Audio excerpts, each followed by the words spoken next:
একদিনে তো আর ম্যাঙ্গো হয়ে ওঠেননি এই মনোজিৎ মিশ্র।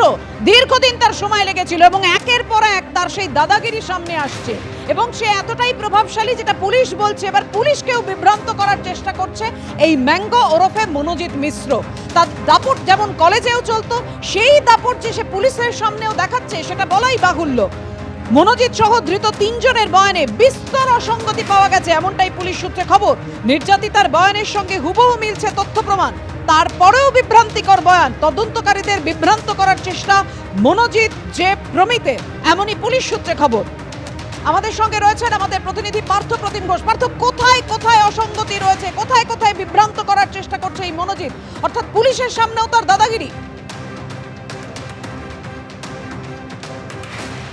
দেখে এবং সেই দাদাগিরি তো রয়েছে এবং পুলিশ মনে করছে যে কন্ট্রাডিক্টরি যে বক্তব্য তারা রাখছে এবং তদন্তকারীদেরকে ভুল পথে অন্য পথে চালিত করার চেষ্টা করছে। কারণ তদন্তকারীদের কাছে এখন যে বিষয়টা স্পষ্টভাবে রয়েছে সেটা হচ্ছে অভিযোগকারী বক্তব্য এবং সেটা অভিযোগপত্র। তদন্তকারীদের কাছে রয়েছে পারিপার্শ্বিক তথ্য প্রমাণ, অন্যদিকে ইলেকট্রনিক্স বা যে এভিডেন্সগুলো রয়েছে সেগুলো, এবং সেইগুলোর সঙ্গে যখন মিলছে কিন্তু অভিযুক্তদেরকে অর্থাৎ এই মনোজিৎ যে বা প্রমিতদেরকে যখন জিজ্ঞাসাবাদ করছে পুলিশ, সেই তথ্যের উপর ভিত্তি করে তারা কিন্তু এই তদন্তকারীদেরকে যে বক্তব্য দিচ্ছে বা যেটা বলছে সেটা কিন্তু তদন্তকারীরা মনে করছেন তদন্তকে ভুল পথে চালিত করার তারা চেষ্টা করছে। নানা সময় বিভ্রান্তমূলক কথাবার্তা তারা কিন্তু বলছেন এবং সেই মতো তদন্তকারীরা মনে করছেন এদেরকে যখন একসঙ্গে বসে জিজ্ঞাসাবাদ করা হচ্ছে বা আলাদা আলাদা জিজ্ঞাসাবাদ করা হচ্ছে, যে তথ্য প্রমাণগুলো সামনে রাখা হচ্ছে, সেই ক্ষেত্রে কিন্তু তারা নানা রকমের গল্প তদন্তকারীদের সামনে আনছেন, যাতে তদন্তকারীদের মনে তদন্ত যেটা করছে, যেটা উঠে আসছে, সেটা বিভ্রান্তি হয়। এবং সেই মতোই কিন্তু তদন্তকারীরা জানাচ্ছেন যে একে অপরের বিরুদ্ধে যা কথা বলছে বা তাদের যে স্টেটমেন্ট সেটা কিন্তু কন্ট্রাডিক্টরি স্টেটমেন্ট তারা কিন্তু দিচ্ছেন তদন্তকারীদের সামনে। পাপিয়া, একদমই পার্থ, তুমি আমাদের সঙ্গে থাকো। এবার আপনাদের সামনে রাখবো নির্যাতিতার বাবা। তিনি পুলিশের উপর আস্থা রেখেই মনোজিৎ মিশ্রদের সর্বোচ্চ শাস্তির দাবি জানালেন।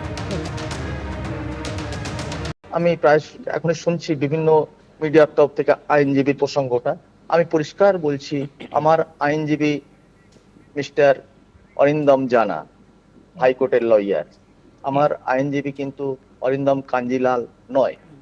দ্বিতীয়ত, এই কেসের যারা আসামি মনোজিৎ মিশ্র সহ আরো 2 জন, এদের আমি সর্বোচ্চ শাস্তি চাই। আর কলকাতা পুলিশের ওপর আমার যথেষ্ট আস্থা আছে। 21শে জুলাই উত্তরকন্যা অভিযানের ডাক দিলেন আজকে শুভেন্দু অধিকারী। শিলিগুড়িতে যুব মোর্চার নেতৃত্বে, বিজেপির যুব মোর্চার নেতৃত্বে এই মিছিল হবে। তৃণমূল যেদিন শহীদ দিবস পালন করে 21শে জুলাই, সেই 21শে জুলাইতে উত্তরকন্যা অভিযানের ডাক দিলেন আজ শুভেন্দু অধিকারী। আজ কসবা অভিযান ছিল শুভেন্দু অধিকারীর নেতৃত্বে, সেখানেই কসবা ল কলেজের সামনে সভা করেন শুভেন্দু অধিকারী মিছিল শেষে, এবং সেখান থেকেই উত্তরকন্যা অভিযানের ডাক দিলেন রাজ্যের বিরোধী দলনেতা শুভেন্দু অধিকারী। সেই সঙ্গে 9ই আগস্ট অভয়া ধর্ষণ খুনের বিচার চেয়ে নবান্ন অভিযানের ডাকও দিয়েছেন তিনি।